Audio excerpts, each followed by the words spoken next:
रामायण और महाभारत कहुए जे यह अलग अलग समय रे रचना करा किंतु आम जदि दुईटी जाक पुराण को बा शास्त्र को बा ग्रंथ को जदि आम देखा ताले जना पड़ो जमती दुईटा जाक तुलनात्मक भाव आग पछ ही चलती।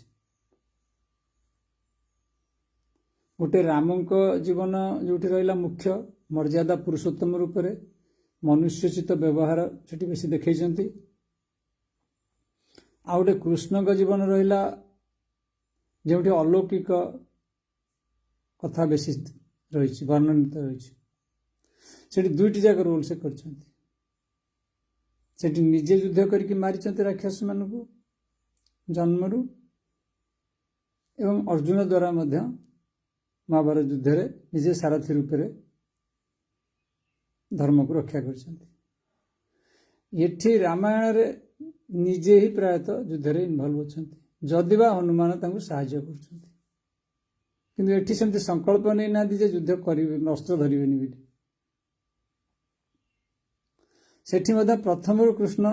संकल्प नहीं ना महाभारत युद्ध पे संकल्प नहीं अनेक गुड़े जिनस देखिले जना पड़ी जे महाभारत अधिक विस्तार भाव वर्णना करा जायछि रामायण कम विस्तार अपेक्षाकृत भाव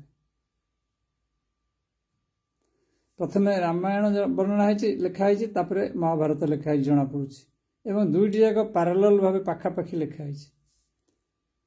एवं गोटे कह जाउछि वाल्मीकि रचना करछन्ती गोटे को व्यासदेव रचना करछन्ती तो जड़े ही रचना करते कि जदि आ जड़े रचना कर रेफरेन्स नहीं क्या अनेक गुड़े कहानी पूरा मिलूँ सेठी धेनु चरई कृष्ण पिलादिने देखी ये रामंकर संपर्क बानर भालू मान सहित सिमिलर जिनस टिके एपट सेपट करके दि जाठी ऋषि मान ज्ञान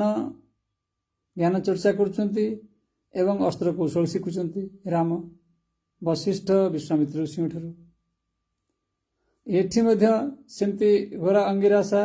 एवं संदीपनी आदि मुनि कृष्ण से शिक्षा ग्रहण कर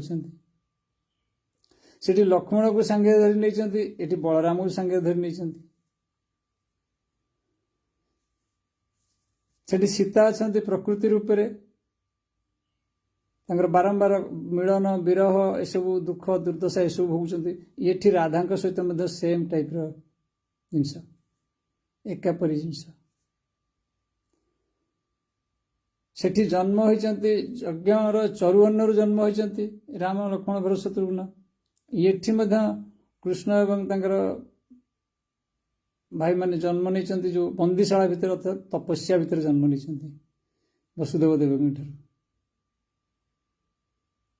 सिमिलर जिनस बहुत जिनस से गोटे प्रकार जिनस को टिके डिफरेंट करके रखाई अलग कर भल भाव देखिले आम जापर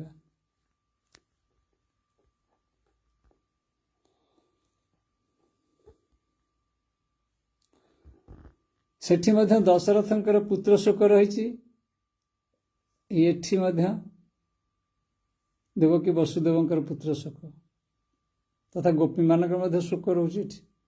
जशोदा शोक रोचे अन्य राणी मानकर शोक रोचे रामायण रे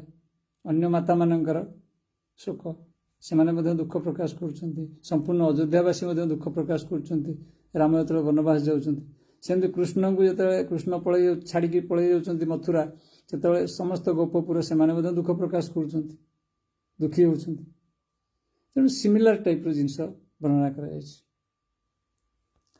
सेठी आउ गोटे जिन देखा पड़ो जन्म पूर्वर शत्रु हूँ रावण रामंकर ये जन्म पूर्वर कंस हूँ शत्रु कृष्णकर सिमिलर जिनस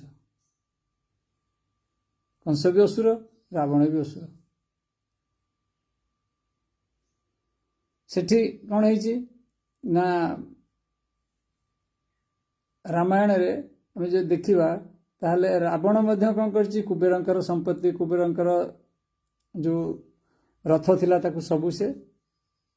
तांगठु छड़े नहीं एठी सेमती कंस भी मध्य सब जिनस उग्रसेन ठार छड़े नहीं दुर्योधन मध्य ता पिता मध्य इनवॉल्व अछन सेतरे जो हमर धृतराष्ट्र से मध्य चाहछन तांको भाई मान ठार सब छड़े नवा पे दुर्योधन चाहछे मु राजा हेबी आ पांडव मानु किछि देबिनी तेणु सिमिलार जिनस को वर्णना करा जायछि टिके यदि आमे दृष्टिभंगी देखिबा ताले पूरा आमे ता भितर यदि प्रवेश करिबा देखिबा सब सिमिलार जिनस रहिछि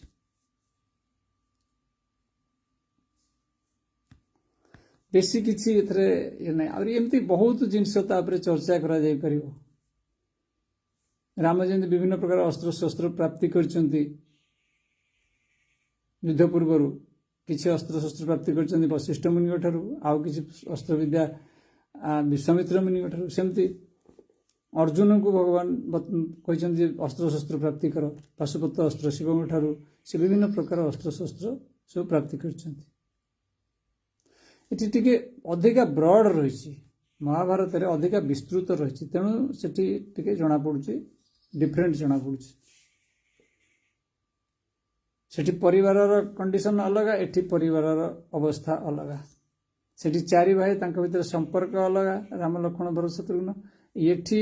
पांडव मान भीतर संपर्क ठीक से ही पर रही जमी राम लक्ष्मण भरत शत्रुघ्न भाया संपर्क रही जमी राम को मानुंट ये युधिष्ठिर को मानुंट किंतु एठी भातृविवाद देखा दि जाए रावण सहित विवाद देखा दि जाए अन्य असुर मान सहित ये भातृविवाद को देखा दि जाए भाई भाई भीतर विवाद को देखा दि जाए केवल माने गोटे जिनस हूँ कौन ताकू टिके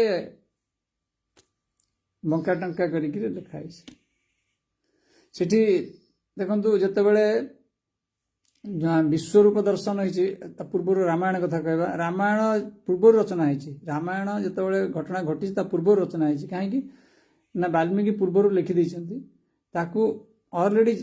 गाई किए ना लवकुश जानी शेष मुहूर्त गाइले केमती हठात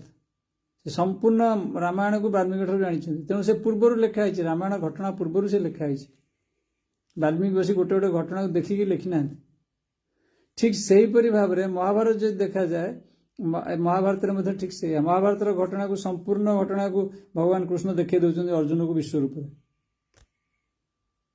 से तो युद्ध है तथापि से संपूर्ण विश्व देखे दौरान जीवन यार अर्थ कौन तमें महाभारत भी पूर्व लिखाई सब आगुरी लिखाई रेडी हो रही केवल आमे भाविया कथा जे रामायण महाभारत ये तृतीय युग से द्वापर युग आम केवल ये सब विषय चिंतन करें भल भाव भीतर को प्रवेश करवा मनोनिवेश करवा आम जापर जिनसा कौन एक्चुअली ओम तत्सत।